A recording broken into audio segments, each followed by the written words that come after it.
My name is Isabella Vance, and at 28, I walked through the front door of my childhood home for the first time in 5 years.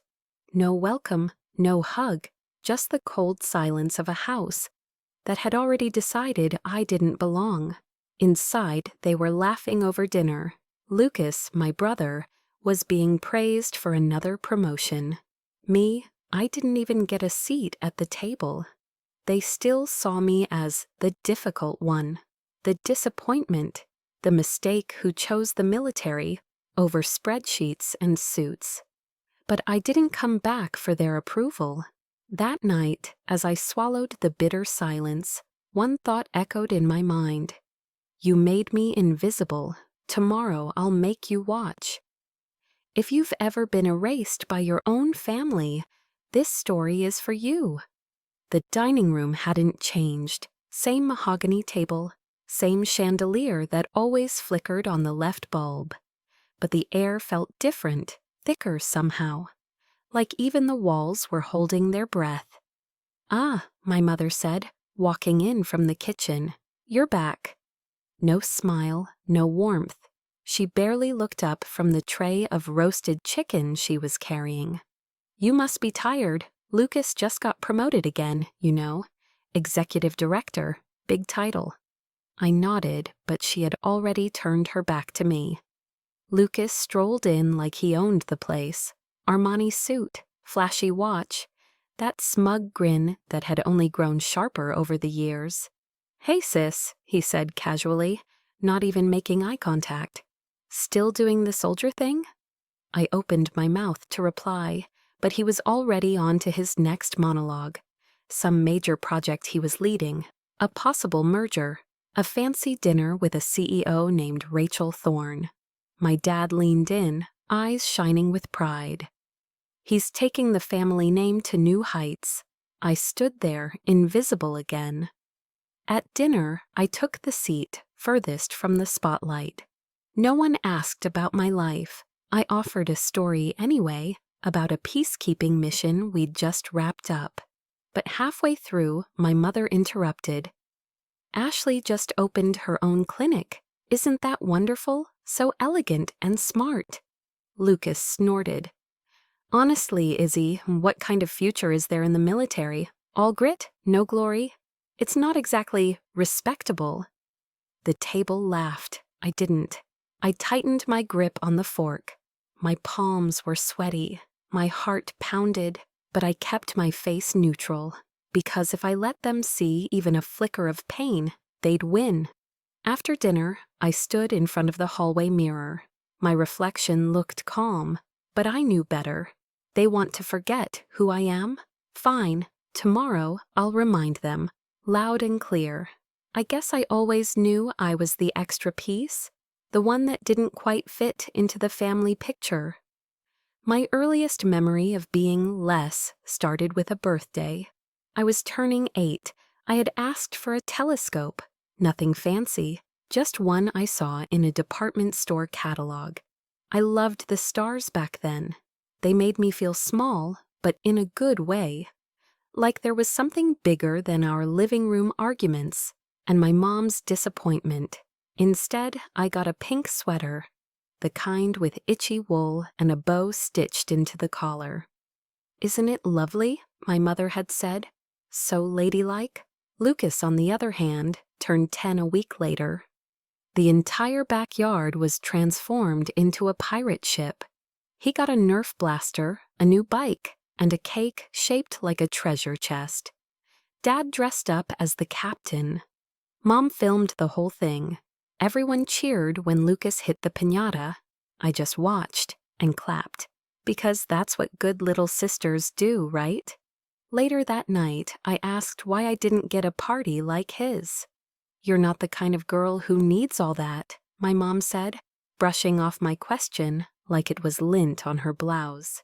"And besides, girls should be more modest." What I heard was, you don't matter as much. It wasn't just the birthdays. When Lucas and I fought, because, let's be honest, all siblings fight, I was always the one to get blamed. "Isabella, stop provoking him." You're older, act like it. I wasn't older. You know how sensitive your brother is. Sensitive. He once locked me in the attic for an hour because I beat him at Monopoly. But when I screamed for help and Dad found me, I got grounded. Lucas got ice cream. At school, I worked hard. Straight A's, perfect attendance, even a spelling bee trophy in 4th grade. I brought it home, beaming, expecting something, anything. Mom glanced at it and said, "That's nice, honey, but did you see Lucas's drawing? He's so creative." His drawing was a stick figure dog with 3 legs. Even the fridge told the story. His math quiz with a 72, magneted right up. My science fair ribbon, tucked inside a drawer somewhere with expired coupons. I stopped showing them things after that. Instead, I found corners to disappear into: books, soccer, science club, places where effort mattered more than charm, where no one asked me to smile more or be less intense. But even there, the comparisons followed. "Why can't you be more like Ashley?" Mom once asked, referring to a girl from church. Ashley played piano. She wore pastels. She never raised her voice. Ashley was wife material, apparently. I was too much, too loud, too stubborn, too opinionated. I once overheard my dad say, "She's smart, sure, but she's difficult." They said it like it was a flaw I'd been born with, something they'd have to apologize for to other people. By the time I hit high school, I started shrinking. Not physically, but emotionally. I stopped volunteering stories. I stopped asking them to come to soccer games. I stopped expecting them to notice the college prep courses I was taking or the recommendation letters piling up in my desk drawer. But what hurt most wasn't the silence. It was the way they cheered for Lucas. The way their eyes lit up when he walked into a room. The way my dad used to say, "Now that's my boy," after a business pitch Lucas did for the school's entrepreneurship contest. He won 3rd place. I had just placed 1st in a statewide writing competition that same week. No one brought it up. They didn't need to say it. I heard it loud and clear. He was the star. I was just a supporting role they never cast on purpose. Sometimes I wondered if they even knew me, really knew me. Like the way I hated the smell of lavender because it reminded me of the dress Mom forced me to wear at Aunt Helen's funeral. Or how I always slept with the closet door slightly open. Not because I was afraid, but because I liked the way the hallway light spilled in, like a guard on duty. But they never noticed those things. They knew Lucas's favorite cereal, his shoe size, his favorite childhood cartoon. Mine? I doubt they could even guess. The gap between us wasn't loud. It wasn't made of slaps or shouting matches. It was quiet. It lived in the way they listened to him and looked past me. In the way they remembered his milestones and forgot mine. In the way they always expected me to bend and praised him just for showing up.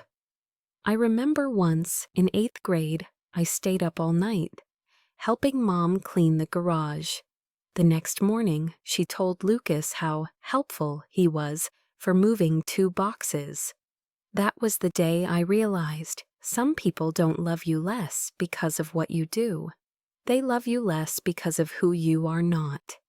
And in that house, I was never going to be Lucas. So I began building a new version of myself in silence. One they couldn't touch, one they didn't see coming, but I still carried the ache. Quiet and sharp, like a splinter under the skin, small enough to ignore most days, but deep enough to bleed when pressed. By the time I turned 17, I had made peace with a truth no kid should have to swallow. If I wanted peace, I'd have to leave the battlefield I called home. At school, I was thriving, captain of the soccer team, top of my class in physics, and volunteering weekends at the local shelter. On paper, I looked like someone any parent would be proud of. But my parents weren't reading my story. They were too busy quoting Lucas's latest pitch deck, or how he nailed a mock trial presentation at his business prep camp. He was still average, but average wrapped in charm. That was enough. Meanwhile, I was applying for colleges in secret. I didn't tell them about the scholarships, the early acceptance letters, or the recruiters who had started circling me like hawks. It didn't matter. None of it ever seemed to. But the one thing I couldn't keep to myself was the decision that would change my life. I was joining the military, not ROTC, not just for college. I was going in full-time, straight after graduation. It wasn't a rebellion, it was clarity. The moment I said it aloud at dinner, everything shifted. "Are you joking?" my dad asked, dropping his fork. My mother froze mid-chew, then let out a sharp laugh. "Is this some phase?" "It's not a phase," I said quietly. "It's what I want." They stared at me like I'd announced I was joining a circus. Lucas just rolled his eyes. "Wow, can't wait to tell people my sister's off to play soldier." "You're throwing your life away," my dad snapped. "Do you know what people will think? That we raised a dropout?" "I'm not dropping out," I said. "I'm graduating with honors and a full offer." Mom slammed her hand on the table. "Why can't you just be normal? Why do you always have to go against us?" I didn't answer because I already knew the truth. Nothing I chose would ever be right, unless it was their choice first. From that day forward, the house turned colder. They didn't speak of my enlistment, didn't ask questions, didn't show up at my swearing-in ceremony. My dad said he was busy with a client golf event. My mom didn't even pretend to have an excuse. Only my best friend Ava came. She held my hand when I signed the papers. She cried when I boarded the bus to basic. My mother didn't even send a text. Basic training was brutal, not just physically. Emotionally, it stripped you raw. But for the first time, I wasn't shrinking to fit in. I ran until my lungs burned. I failed, then learned, then did it again. I pushed myself past exhaustion, past the voices in my head that sounded suspiciously like my mother's. "You're too sensitive. You're not strong enough. No one will take you seriously." But my drill sergeant did. So did my unit. I was no longer the difficult one. I was Private Vance. I remember the first time I got commended for performance. Our commanding officer pulled me aside, looked me straight in the eye, and said, "You don't quit. That matters." I called home that night. I wanted to share the win, not for their praise, just to be seen. "Hey, Dad," I said, "I got recognized today. Top of my unit in field navigation." There was a pause, a long one. Then, "Well, I hope they're paying you enough to make it worth it." Click. No congrats. No, I'm proud of you. Just money. As if the only thing worth measuring was a paycheck. A few months later, I earned my first promotion. I still remember the weight of that insignia as they pinned it to my uniform, solid, real, earned. I called Mom this time, still clinging to a frayed thread of hope. She answered with her usual tone of polite obligation. "Just wanted you to know I made specialist," I said. "It's early. They said it's because I've shown leadership potential." She paused. "Specialist? That's below sergeant, right?" "Yes, but—" "Well," she sighed, "do they at least cover your health insurance now? Or are you still depending on the government?" Lucas's voice chimed in the background. "Tell her I just got offered a spot on Rachel Thorne's Innovation Task Force." I hung up before I could hear the rest. That was the day I stopped calling. You'd think it would get easier, that with every step forward, their absence would hurt less. It didn't. Every medal, every mission, every moment I stood taller. there was a voice inside me whispering, "I wish they saw this." But another voice, slowly growing louder, kept saying, "It's okay that they don't." The first time I truly listened to that second voice was after a night op in the desert. It had gone sideways. People froze. I didn't. Afterward, my commanding officer pulled me aside. "You've got something most don't," she said. "You lead through fire." That night, sitting under a quiet sky, I realized something. I wasn't just surviving anymore. I was becoming someone they'd never understand. And maybe that was okay. Maybe I didn't need their validation. Maybe I never did. I started writing letters I never sent. Letters full of things I wish I could say, like, "You hurt me, but I built something strong from those scars. You tried to shrink me, but I grew anyway. You chose Lucas, I chose myself." In one letter, I wrote, "You'll never know the weight of the silence you left me in, but I carried it, and I learned to turn it into armor." I folded that one carefully, slipped it into my journal, and let it be enough. By the time I hit my 3rd year of service, the ache of being unseen had dulled into something else, resolve. I stopped chasing their recognition.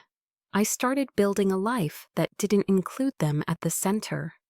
Not out of hate, not even anger. But because I finally understood, you don't need to keep bleeding just to prove you're hurt. Sometimes the strongest thing you can do is stop asking for love from people who refuse to give it. People always ask what's the hardest part about starting over. They expect you to say fear, uncertainty, the unknown. But for me, it was the silence, not the peaceful kind. The kind that settles in your bones when there's no one to text, no one to call. When your phone stays quiet on your birthday. When there's no care package waiting at the base mailroom. When your name isn't saved as favorite in anyone's contacts. That's the silence I walked into when I started my first long-term post after basic. Specialist Isabella Vance, 20 years old, alone. The base wasn't even in a town, just frozen air, cracked pavement, and buildings so gray they looked like ghosts. My barracks room was more like a storage closet. Concrete walls, 2 narrow beds, a flickering bulb, and a roommate who barely acknowledged I existed. She played music through cheap earbuds every night, loud, angry. We never spoke unless absolutely necessary. It didn't matter. I wasn't there to make friends. I was there to work, to prove myself, to outrun the parts of me I didn't know how to fix. I took every shift I could. Night watch, maintenance drills, extra logistics checks. I volunteered for patrols, weather training, emergency simulations. Anything that kept my calendar full and my brain quiet. I got a reputation for being reliable, efficient, tireless. No one knew I wasn't trying to be the best. I was just trying to stay invisible long enough to survive. There were days I forgot to eat. Nights I didn't sleep more than a few hours. I lived off instant noodles, vending machine protein bars, and the bitterest coffee known to man.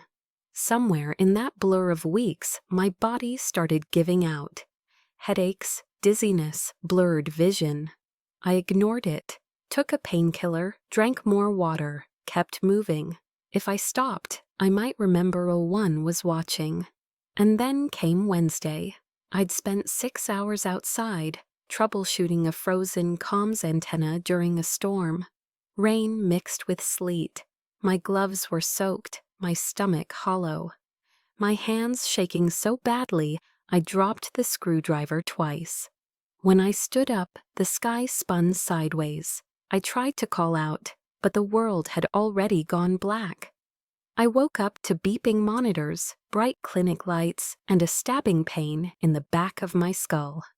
My jacket and boots had been removed. An IV dripped fluid into my arm. and sitting in the chair next to my bed, arms crossed, jaw clenched, was Sergeant Miller. Now, Miller wasn't what you'd call nurturing. He was infamous for surprise inspections and chewing you out for a crooked collar. He once made someone redo their entire locker because a sock was out of place. But the look on his face, that wasn't anger, it was concern.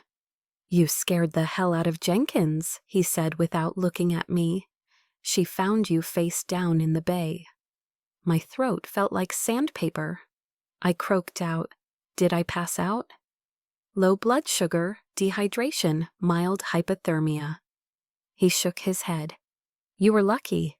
Could have cracked your skull open on that metal grate."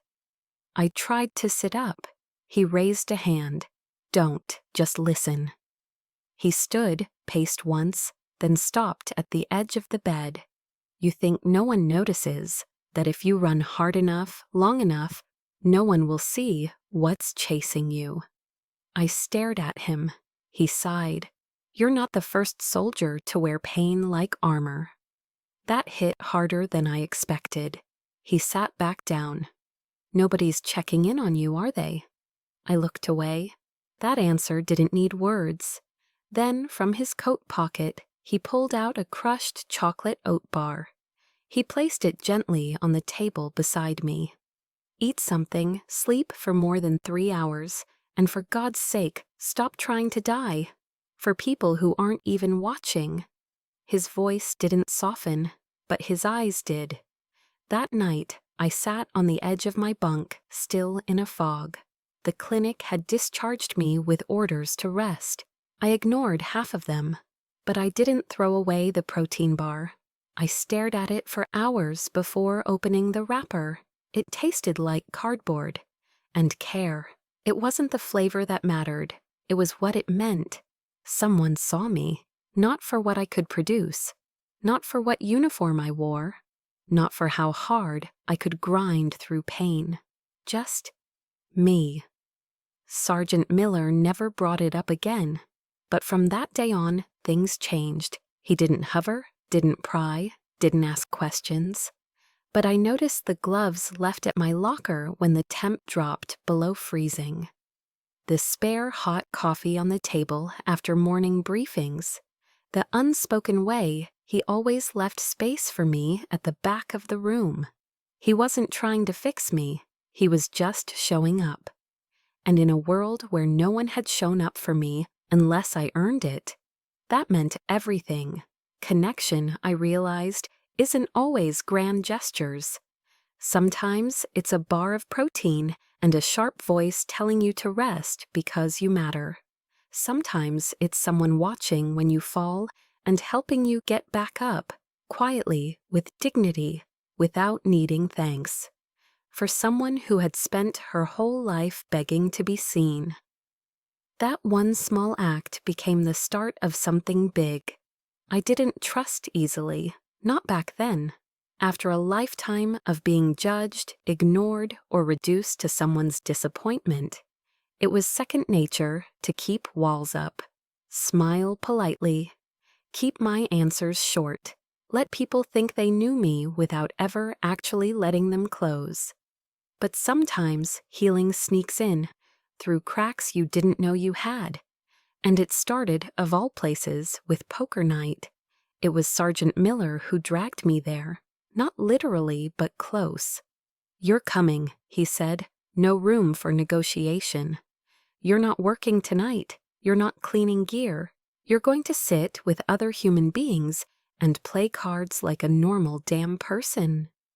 I mumbled something about equipment reports. He raised one eyebrow. That was the end of that. So I showed up, sat in the corner of the rec tent, arms crossed, watching the others joke and laugh, like none of us were thousands of miles from home, with sand in our boots and ghosts in our heads. Someone handed me a soda. Another slid the deck across the table. A third, Corporal Tan, winked. "Don't worry, we won't eat you alive. Unless you win." I didn't even realize I'd been holding my breath until I let it go. That night, I didn't win. But I laughed, not the polite kind, not the smile and nod so people don't ask questions kind. A real, stupid, snorting laugh when someone made a ridiculous bet and Lane dropped all his chips on the floor. It felt foreign and beautiful. After that, something shifted. People started inviting me to things. Movie night, workouts, even just walking to the mess together. And slowly, I said yes. I stopped hiding in my bunk. I started eating with the team instead of alone.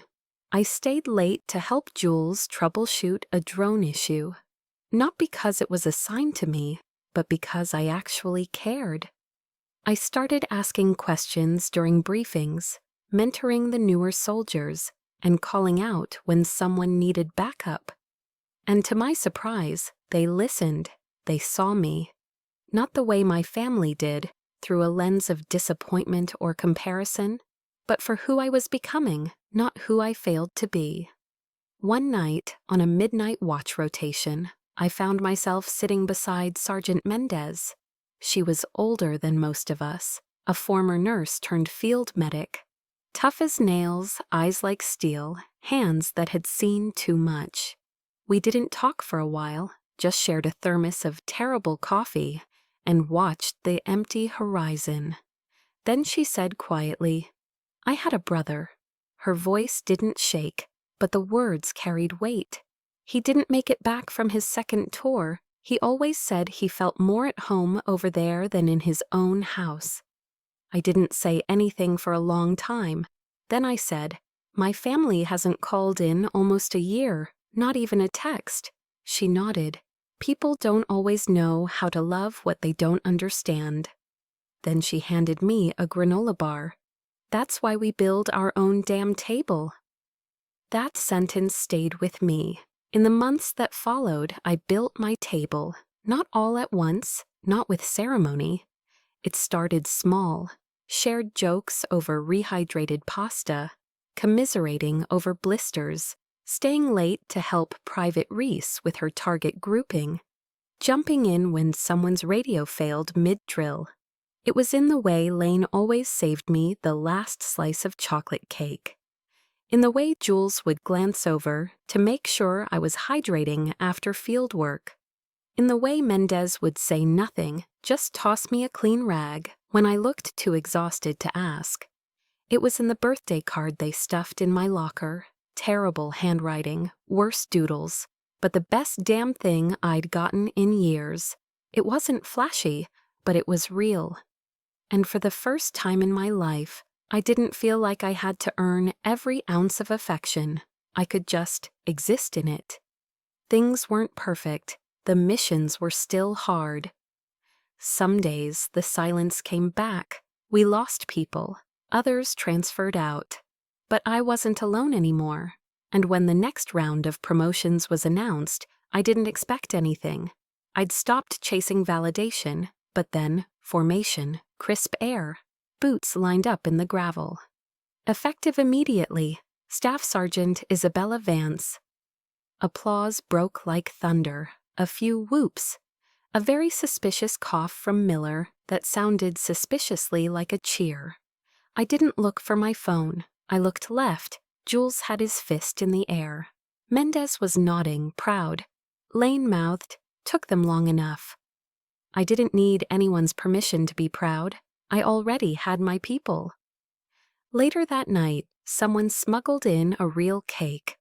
No one would admit who, but I had a hunch it was Tan. He always had too many connections. We crowded around a dented table in the rec room, frosting on our uniforms, laughing until we couldn't breathe. Someone toasted to Staff Sergeant Vance, who somehow made sarcasm a leadership tool. Someone else added, "and who finally learned how to lose at poker without threatening to flip the table." I just smiled and took it all in. The moment, the noise, the ridiculousness, and the feeling that, finally, I belonged somewhere. I used to think love only counted if it came from your parents. That if your mother or father didn't see your worth, it meant you didn't have any. Now I know better. Love can come from the people who see you on your worst days and sit beside you anyway. From the ones who tease you like family, defend you like siblings, and hold space for you without demanding you explain yourself. Love doesn't always look like blood. Sometimes it looks like cake on your boots and laughter in a cold tent at 1 a.m. And maybe that was the biggest shift of all. I no longer needed to prove I was worth loving, because the right people had shown me I already was. It came at 7:12 a.m., just a line of text. Lucas's Tech Solutions event is tomorrow. You should come. No greeting, no punctuation, no warmth from my mother. I stared at the screen, unsure whether to laugh or scream. After everything, 5 years of distance, a silent dinner where I'd been treated like a stranger, and not one single follow-up since, I was expected to drop everything and show up? Not because they missed me, not because they cared, but because they wanted me in the audience, sitting, smiling, applauding, just like always. That night, I lay on my cot in the barracks, arms folded behind my head, staring at the metal beams above me. I remembered Lucas's college graduation. They printed a massive banner. "Congratulations, Lucas, our pride." They rented an Airbnb for extended family. I got a last-minute call. "If you're coming, just stand in the back. We're full." I wore the same pressed uniform I'd just earned honors in. They never noticed. They never asked. The next morning, I stood in front of my locker. The uniform hung like a silent witness. Navy blue, starched. Heavy with medals I rarely talked about. A patch over the chest, Colaya Vance. I reached out and ran my hand down the fabric. Each stitch reminded me of something they never saw. The 3-day mission I led in freezing terrain, guiding my squad to safety. The late-night casualty reports I had to file after losing a soldier. The medal I received after navigating an impossible evacuation under fire. None of that had ever mattered to them, but I wasn't wearing it for them, not this time. I opened my laptop and pulled up the Tech Solutions agenda. There he was, Lucas Vance, keynote speaker, strategic development. And just below that, Defense Contract Showcase, Project Falcon. My pulse jumped. I'd been embedded in Falcon since its earliest prototypes. I'd briefed generals, engineers, even Congress on the program. Lucas didn't even know the difference between UAV and ISR until a year ago, and now he was presenting it? I opened a new email draft. Subject: Attendance Confirmation. Dear Ms. Thorne, I'm Colonel Isabella Vance, current liaison to Project Falcon under DoD authorization. I intend to attend the summit tomorrow as an official military observer. Please confirm credentials for full access to the main session. Respectfully, Colonel Isabella Vance. Her reply was immediate, short, direct. We're honored, Colonel. Credentials prepared. See you tomorrow. Done. I didn't tell anyone. Not Miller, not Mendez, not Jules. This wasn't about validation. This was about reclamation. The rest of the day, I moved like I was prepping for deployment. I ironed every crease in my uniform until it could hold a blade, cleaned my boots until they reflected the ceiling lights, rechecked every medal's placement against the regulation guide. I even polished my ID badge like it mattered more than usual, and it did, because this time I wasn't walking into enemy fire. I was walking into the room where my worth had always been denied. At one point, I paused and stared at myself in the mirror, and for the first time, I didn't see the difficult daughter. I saw a leader, a survivor, a woman who had built a life from scratch, with no applause, no shortcuts. I thought of Grandpa, the only one in my family who ever served. He once told me, The uniform will outlive their opinions. Wear it for yourself. He'd passed before I earned my rank, but I remembered that line like scripture. But doubt, oh, it came, right before lights out. That familiar voice in my head. What if they still look right past you? What if they laugh? Or what if you go and it means nothing? I almost took the uniform off. Almost, but then I remembered other voices. Jules handing me a cupcake after a night shift. You matter more than you think, ma'am. Mendez after I broke down during a failed training op. Showing up is sometimes the bravest thing you'll do. Even Miller, gruff and clipped. Anyone who doesn't see what you've done doesn't deserve to. They didn't approve of me. They stood with me. So I kept the uniform on. And as the sun rose behind me, casting sharp angles through the barracks window, I stood tall, not to intimidate, not to shock, but to remind myself that I'd already survived the worst, being invisible in my own home. And if you've ever had that moment where you stop shrinking just to make others comfortable, where you choose to show up, not for revenge, but because your silence no longer protects you, then you'll understand what I'm about to do.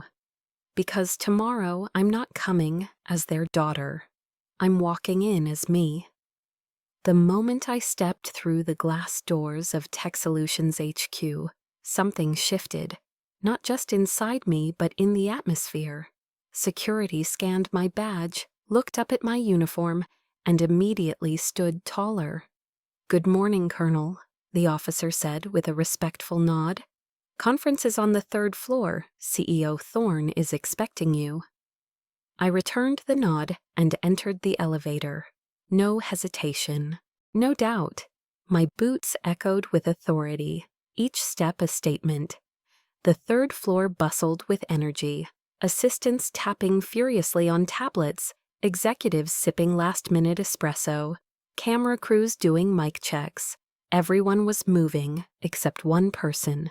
Lucas, front and center, surrounded by staff, tablet in hand, giving orders, smiling like the king of the building. He didn't notice me right away, but when he did, he stopped mid-sentence. His expression flickered between confusion, disbelief, and panic. His gaze dropped to the uniform, the nameplate, the medals. Then his eyes shot up, locking with mine. He couldn't finish. I didn't flinch, didn't blink. Behind him, my father emerged from a side room, still tall, still sharp in his tailored suit. The same commanding presence I used to shrink under, until today. His eyes widened, and for a beat, he looked unsure. Like the floor beneath him wasn't as solid as it had been for decades. I let them look, let them sit in that moment. Let them realize they'd underestimated me for too long. Colonel Vance. The voice came from the left. Rachel Thorne, CEO, poised, unapologetically powerful. She extended her hand. "We're honored to have you." "Thank you," I said, shaking it firmly. She turned to the team behind her. "For those who haven't had the pleasure, this is Colonel Isabella Vance, Department of Defense Liaison to Falcon. She'll be observing and advising today." Her voice didn't rise, but the message thundered. All eyes turned to me. Lucas shifted awkwardly. My father's jaw clenched, but I was already walking beside Rachel toward the main conference room. Inside, rows of leather chairs faced a towering screen. The front row was labeled for senior officials. A nameplate had been added, Coli Vance. I sat down, calm, unbothered. Lucas was next to present. He fidgeted with the remote as people filtered in. When he started, his tone had changed. The confidence was still there, but now it sounded performative, tense. He clicked through slides, projections, graphs, cost benefits, empty language. Then came the Falcon specs. I saw it coming. He got the numbers wrong, described the wrong interface, fudged the terminology. An engineer 2 rows behind me whispered, "That's not right." I raised my hand slightly. "Lucas," I said, voice even. "Do you mean the dual-spectrum feedback loop in the Falcon mid-tier ISR package?" He paused, his mouth opened, closed. Yes," he said eventually. I tilted my head. "Because that loop is part of a separate protocol. What you're describing is the latency filter in Tier 1 analytics." A few heads turned. Rachel glanced my way. "Colonel, would you be willing to clarify?" I stood, walked to the front like it was mine, because it was. "With your permission," I said, nodding to Rachel, "I'll email the updated specs and simulation data. The last round of tests showed a 12% improvement once we integrated adaptive learning into the targeting flow." Rachel nodded. "Please do. That's the level of detail we need." Lucas looked like someone had pulled the air from the room. The rest of the session blurred into quiet triumph. Every question about Falcon came to me. Every time Lucas stumbled, no one saved him. No one interrupted me. No one questioned my authority. I didn't gloat. I didn't even look his way. I simply did what I always did. Showed up, spoke clearly, led quietly, and they followed. After the Q&A, Rachel leaned over. "Would you mind staying for the executive debrief?" "Of course," I said. As I stood, my father appeared at my side. "Isabella," I turned. He looked smaller somehow. His voice dropped. "Why didn't you tell us?" I gave him the same answer I'd rehearsed 100 times in silence. "You never asked." And then I walked away. In the debrief room, Rachel introduced me, not just as liaison, but as the primary defense authority on Falcon. "All revisions," she said, "will go through Colonel Vance moving forward. She has final sign-off." Silence, then quiet nods. I could feel Lucas behind me, watching, fuming, powerless. One of the engineers turned to Rachel and whispered, "She's related to Thomas?" Rachel raised an eyebrow. "Thomas is her father." Gasps weren't audible, but they were there, in the shift in posture, the glances. Rachel looked at my father. "You never mentioned your daughter was a colonel?" He cleared his throat. "It never came up." Rachel smiled, just barely. "Well, it just did." As we wrapped up, I stood, straightened my uniform. "I'll prepare the revised documentation and schedule follow-ups with the integration leads," I said to the room. Calm, efficient, in control. I turned to Rachel. "Thank you for the platform." She nodded. "Thank you for the clarity." I walked out without looking back. I didn't cry, I didn't shout. I didn't collapse, because the real power isn't in making them feel small. It's in realizing you never needed them to see you to be real. But today, they saw. And if you've ever lived for the moment, someone finally acknowledges your worth. Not out of guilt, not out of pity, but because you stood there, undeniably whole. Then you know exactly what this was, and it was only the beginning. I hadn't even changed out of my uniform when the first call came. The Tech Solutions Summit had ended barely an hour before. I was in the back of a quiet rideshare, staring out the window, still trying to slow my heartbeat when my phone lit up. Dad. I stared at the name for a moment. Just seeing it made my shoulders tense. Then I answered. "Isabella," he began, voice low, like he wasn't sure how loud he was allowed to be. That was quite something. I waited. "I didn't know," he said finally. "About your position, your role. I mean, I knew you were in the military, of course, but—" "You didn't know because you never asked," I said. He paused. "You're right," he admitted. "I didn't." There was something else in his voice, regret, maybe, or fear. The kind of fear people get when they realize they're losing control of the narrative. I wanted to tell you I was proud. Today, you were impressive. Thank you, I replied. I meant it, but I didn't feel better. I'd like to talk more. Maybe lunch next week? Just the two of us. I closed my eyes. The younger me would have said yes right away, desperate to grasp any scrap of attention. But I wasn't that girl anymore. I'll think about it, I said. That's fair, he replied. Take care of yourself, Izzy. That name, a relic from childhood. It didn't sting this time, but it didn't feel like mine anymore either. Back at the base, I hung up my uniform. The medals clinked softly against the hanger, and for a second, the silence of the barracks wrapped around me like fog. I lay on my cot, arms folded behind my head, and stared at the ceiling. Exhausted, not physically, emotionally. There's a kind of fatigue that comes after the high, the one you never prepare for, the one that whispers, you got what you wanted, so why do you still feel hollow? At 10:47 p.m., my phone rang again. Mom. I debated letting it go to voicemail.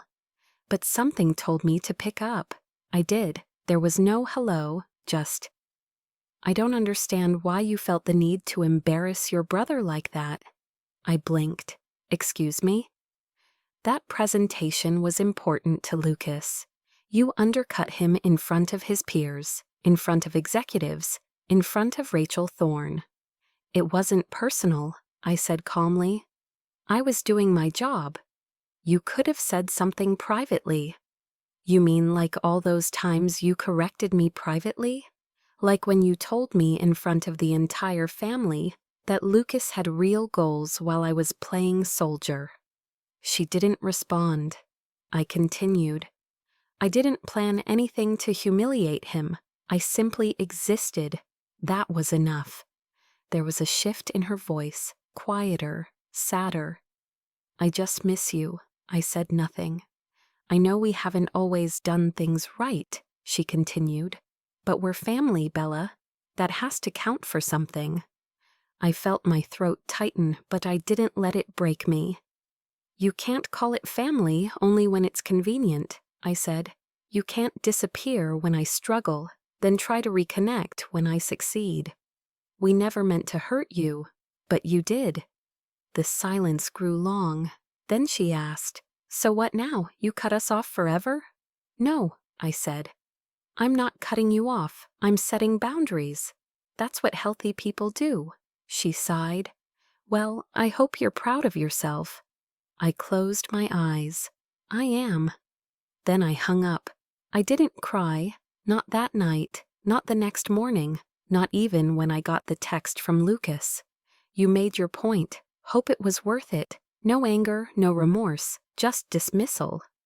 It stung, but only for a second. Because deep down I realized something. He always knew who I was. He just didn't want to admit it, because it challenged his place in the story. The next day I walked out to the quad with a cup of black coffee, still in PT gear. Sergeant Miller spotted me from across the lawn and wandered over, hands in his pockets. You alive? Barely, he smirked. They see you now? They don't really have a choice anymore. We sat in silence for a moment, then I said it out loud. I thought it would feel more satisfying. Validation is adrenaline, he said. Wears off fast, peace takes longer, but it sticks. I looked over at him. You always have a quote ready. I read fortune cookies, he deadpanned.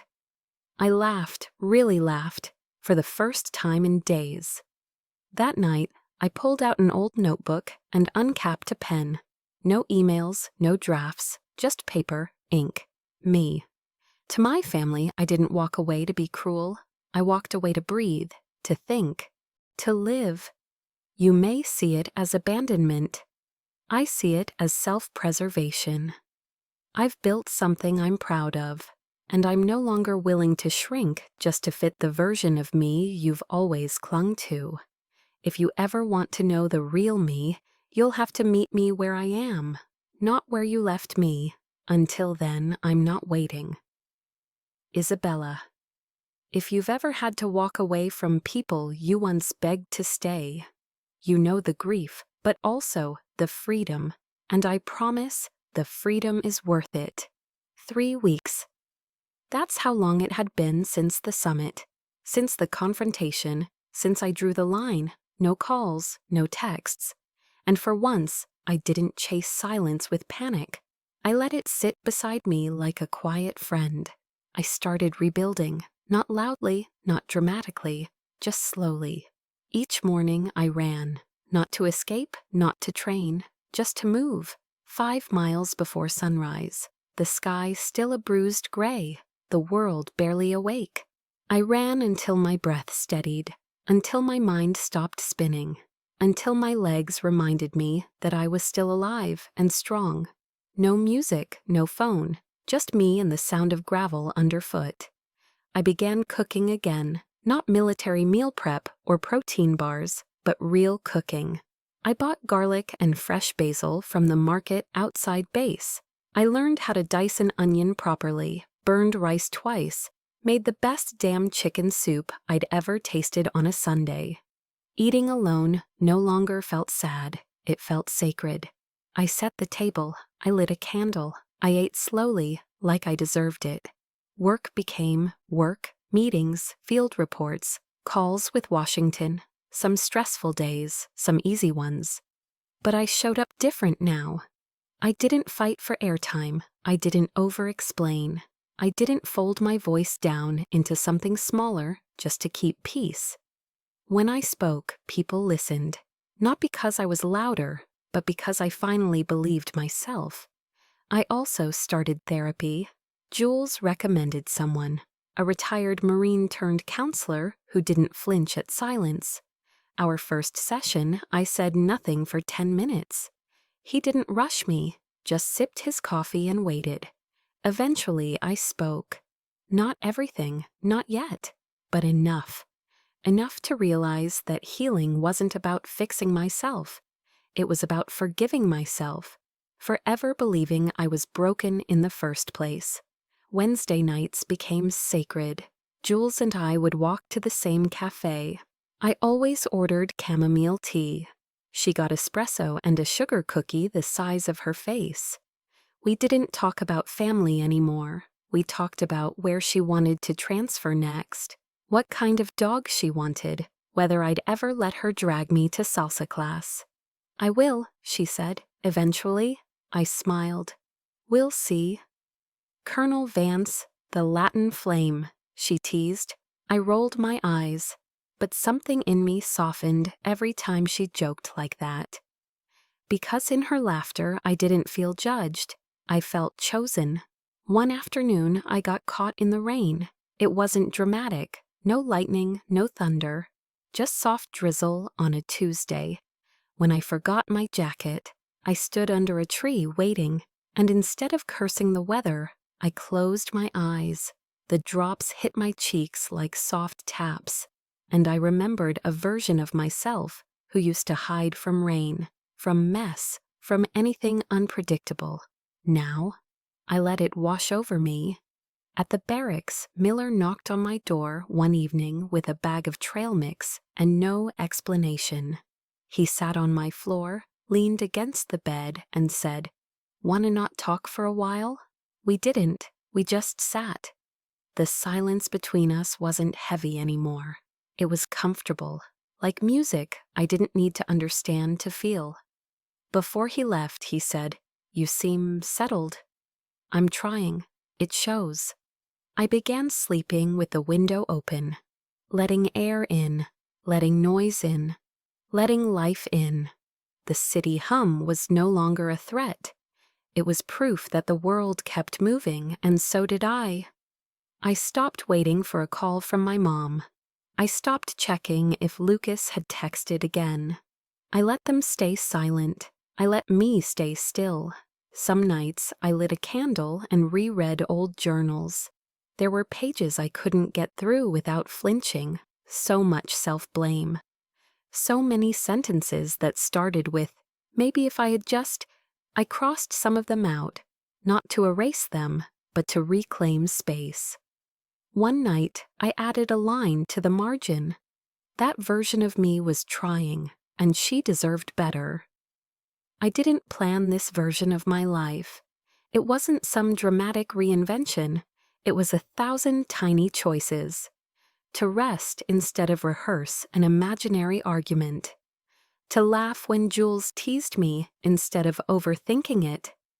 To say no to lunch with people who drained me. To say yes to things like ceramic class, even if I was terrible. And maybe most of all, to stop proving and just be.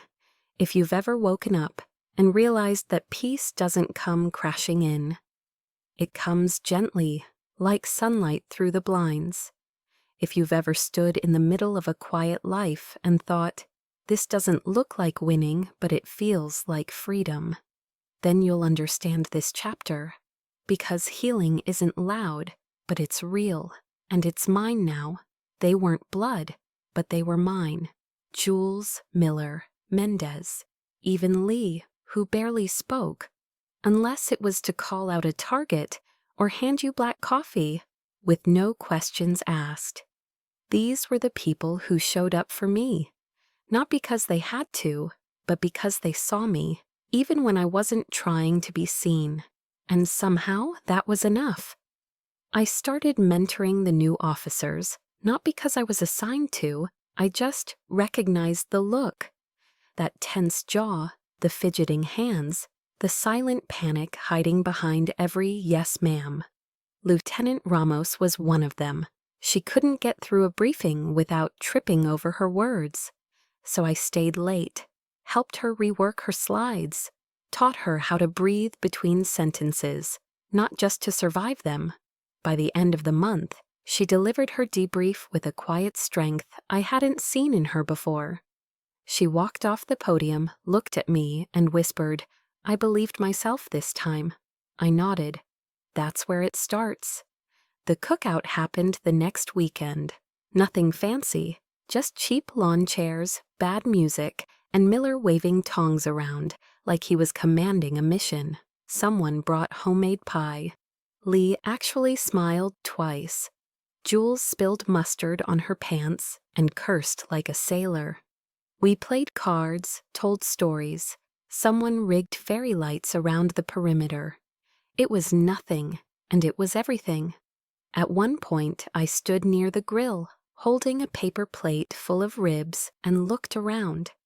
This was the safest I'd ever felt, with no walls up, no mask on, no one waiting for me to fail. Just people who liked me for who I was, not what I represented. Family by choice, not by force. 2 days later, I got an email. Community event. Downtown. Co-hosted by Tech Solutions and local nonprofits. Guest list included executives, former project leads, donors. Lucas was listed as a featured speaker. My mother's name appeared right underneath, Isabel Vance contributor. I stared at the screen for a full 5 minutes. Then, without overthinking it, I clicked Accept RSVP. I didn't wear my uniform, no medals, no authority, just a soft blouse, jeans, low heels, hair down, no rank on display. I walked into the courtyard and took a deep breath. There were food trucks, booths, live music, politicians working the crowd, engineers sipping wine from plastic cups, and somewhere in the middle of it all, my past. I kept to the back as Lucas spoke. He looked the same, pressed collar, firm voice, controlled smile. His speech was smooth. The audience nodded. He said all the right things. I used to think that was success. Now it felt like someone else's definition. After he stepped down, I wandered toward the refreshments. That's when I saw her, my mother. She looked elegant, as always. Pearls, neat bun, pressed skirt suit. Holding a wine glass, like it was a shield. She noticed me before I could pretend I hadn't seen her. "Isabella," she said, stepping closer. "You came?" I did. "You look, well." "I am." There was a pause. Then she smiled. too rehearsed. Your brother's presentation went beautifully, don't you think? I didn't answer right away. It was polished, I said. Lucas is doing important work, she continued. I tilted my head. He is, so am I. Her face faltered. I let the silence stretch, not to punish her, just to breathe in it. Then she asked, Are you still upset? No, I said honestly. I'm not upset, just not invested anymore. That landed. Her expression cracked, just for a moment. I miss you, she said quietly. I miss the idea of what we could have been, I replied. But I've stopped waiting for it. She looked away, and maybe for the first time, she understood that she'd lost access. Not out of spite, but because I had outgrown the room she kept trying to trap me in. I hope you're happy, she said finally. I'm free, I said. That's better. I didn't wait for her to speak again. I gave her a gentle nod. Take care. Then I turned and walked away. No drama, no collapse, just choice, just peace. I bought a drink, found a spot beneath a tree and sat quietly.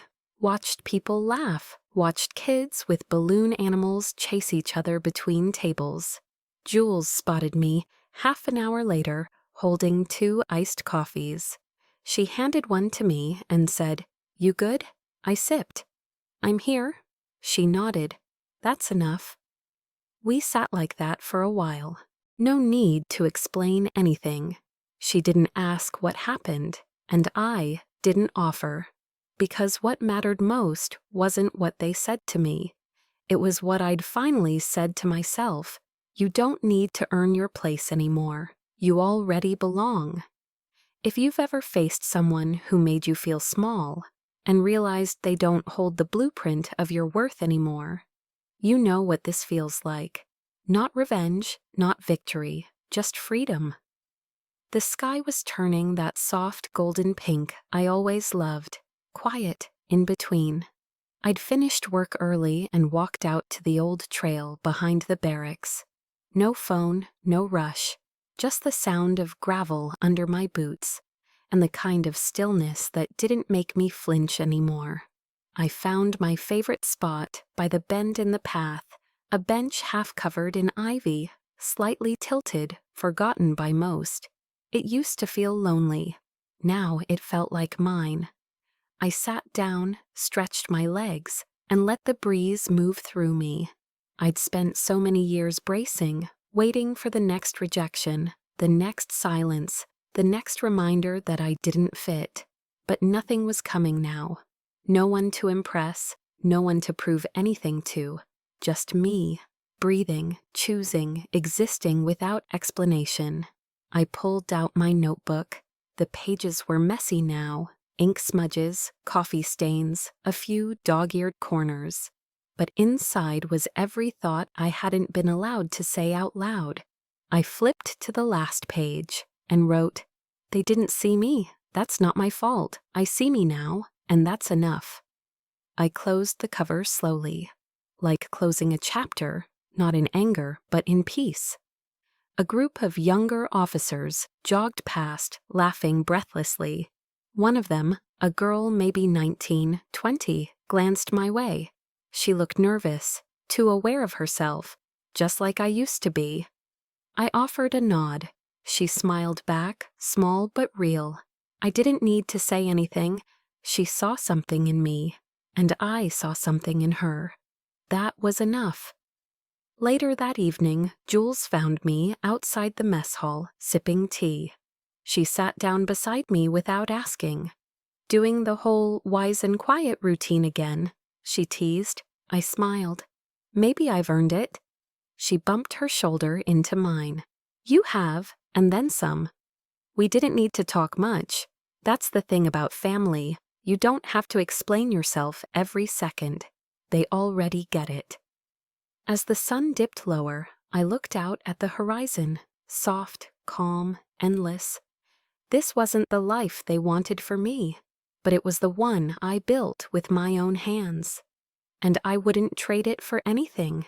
If you've ever been told you were difficult, dramatic, or too much. If you've ever been the afterthought in your own family's story, you're not broken. You were just waiting to come home to yourself. Some of us don't get the apology. We get free, and that's more than enough. If this story spoke to something inside you, if you've ever had to walk away just to protect your peace, I want to hear from you. What was the moment you finally chose yourself? Drop a comment below. Whether it's one sentence or a whole story, this is a space where you're seen. And if you're still finding your way, know this: you're not alone. You never were.